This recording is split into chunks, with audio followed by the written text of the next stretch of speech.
Los mercados están en rojo. ¿Qué ha pasado? Los rendimientos de los bonos del Tesoro están subiendo en este momento. ¿M? Y esto tiene un porqué, ¿sí? Que lo vamos a ir entonces hablando para que lo podamos entender. Una de las razones por la que esto se está generando es porque ya la Reserva Federal, como dice acá, ya abrió la puerta a reducir, a empezar a reducir la compra mensual de bonos, ¿sí? Entonces, eso fue generando este mayor atractivo en las tasas. ¿Qué pasa? La Reserva Federal, como parte de su plan de expansión cuantitativa, ¿sí? QE se le puede llamar, o lo que es lo mismo una política monetaria laxa, ¿m? cuyo, cuya finalidad es insertar dinero en el mercado, una de las medidas es entonces con la compra de bonos, ¿sí?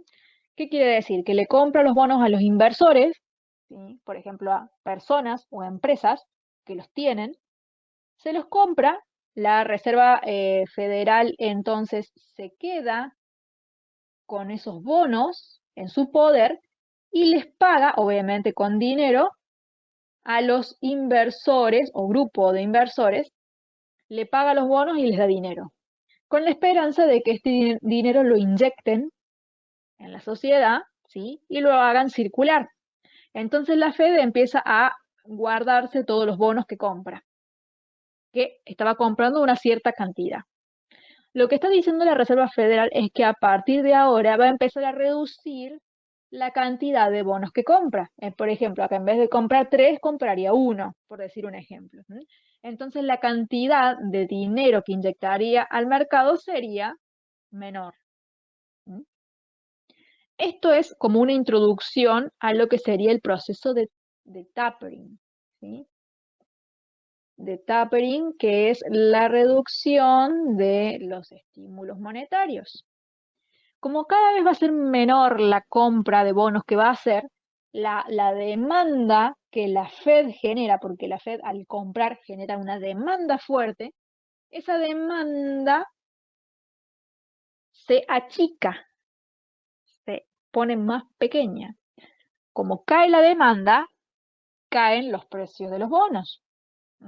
Pero el rendimiento, que es el interés que estos pagan al inversor, aumenta.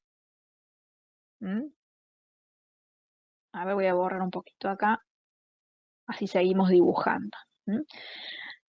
El rendimiento está cerca al 1,52. ¿Sí? A medida que el dólar aumenta, le va inyectando mucha fuerza también al rendimiento del bono, porque en realidad ambos muestran lo mismo. Estas medidas, o van muy acompañados, digamos, estas medidas de tapering lo que hacen es introducirle fuerza al dólar. ¿Sí? Porque ¿qué quiere decir? Que la Reserva Federal, de a poco, todos esos dólares que estaba inyectando el mercado a las personas, cada vez va a ser menos. Quizá corta varios canales y se queda con algunos. ¿Sí? Y ya no inyecta tanto dinero en el mercado. ¿Qué quiere decir? Que la oferta de dólares se reduce. Cae la oferta de dólares.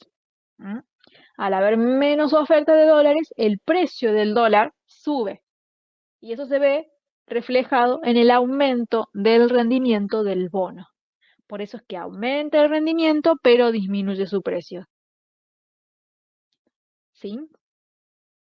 Entonces, esto va atado a la situación económica que está teniendo actualmente Estados Unidos, donde dicen que si los datos económicos y la inflación continúan siendo sólidos, entonces los rendimientos de los bonos del Tesoro podrían subir aún más. ¿Sí? Y esto genera, cuando los inversores empiezan a ver que los rendimientos de los bonos del Tesoro son cada vez más altos, más altos, más altos, les empieza a dar un pánico porque eso indica que el dólar también está cada vez más fuerte. Y si el dólar como activo financiero se mantiene muy fuerte, le mete una presión bajista a las bolsas bastante importante, ¿sí? Es más, la historia nos respalda, si ustedes lo buscan, en internet seguro debe estar, si buscan los momentos en los que los rendimientos de los bonos del Tesoro tuvieron su pico más alto, justo en esos momentos se daban los conflictos financieros, los crash financieros. La Reserva Federal empieza a inyectar dólares a la economía y ellos se quedan con los bonos de los inversores, que los inversores se los están vendiendo. Todos esos dólares que ingresan a la economía aumentan la oferta de dólares. Cada vez es más y más y más y más y más cantidad de dólares dando vuelta. Entonces el precio del dólar cae con respecto a otros activos financieros, como por ejemplo con respecto a las bolsas. Entonces los inversores con gusto le vendían a la Reserva Federal los bonos, porque con ese dinero lo invierten en las acciones. Y es por eso que las acciones han subido tanto, ¿sí? Les voy a mostrar un gráfico que publiqué. A ver, por acá lo tengo antes de seguir leyendo, acá en publicaciones. Entonces les muestro la correlación que hay entre la hoja de balance de la Reserva Federal y el Standard Poor's 500, que son las bolsas. ¿Mm? La línea amarilla o naranja es la cantidad, el tamaño del balance. ¿Mm?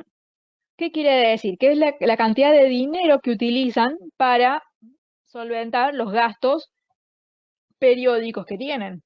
Y dentro de esto está el dinero que están inyectando. Vean acá, cuando empieza la crisis del COVID, que es la línea celeste es el Standard Poor's, cuando genera esa caída enorme, las bolsas que cayeron, y todos sabemos que cuando empezó la pandemia se cayó todo, vean cómo la línea amarilla ¡tac!, se va hacia arriba. ¿Qué quiere decir? Que apenas empezó el problema, la Reserva Federal empezó a imprimir dinero, a comprar bonos a lo loco, a bajar tasas, a hacer todo lo que pueda para inyectar una cantidad enorme de dólares a la economía. Por eso es que acá lo menciono como grifo. ¿Mm? La Reserva Federal abrió el grifo. ¿El grifo de qué? De la cantidad de dólares que inyecta el mercado. Es tanta la cantidad de dólares que metió el mercado que el dólar perdió muchísimo valor. Pero miren el Standard Poor's lo que hace. Aumenta. Es tanto lo que cae el dólar en relación a otros activos que los otros activos se terminan fortaleciendo. Y mucho. Entonces, mientras la Reserva Federal más compra bonos, los inversores totalmente contentos se lo venden, porque ellos saben muy bien el funcionamiento de esto. Sobre todo los grandes fondos de inversión lo conocen como la palma de su mano. Saben que con ese dinero van a ponerlo en las bolsas y se van a llenar de mucho más plata, porque los bonos te dan un rendimiento fijo, pero las bolsas cuando se disparan te dan rendimientos enormes. Entonces, esta correlación que se ha dado ahora, donde vemos que el grifo o la cantidad de dinero que han inyectado es enorme, porque nada que ver con cómo se venía haciendo acá fue totalmente vertical la línea, vemos eso. Pero ¿hasta qué punto esto es viable? Por eso puse acá este cisne negro. ¿Hasta qué punto es viable tanta inyección de dinero, tanta subida de la bolsa? Porque en realidad quien está manteniendo esta subida de la bolsa es la Reserva Federal. La Reserva Federal impulsó esta subida, pero si ese grifo se cierra,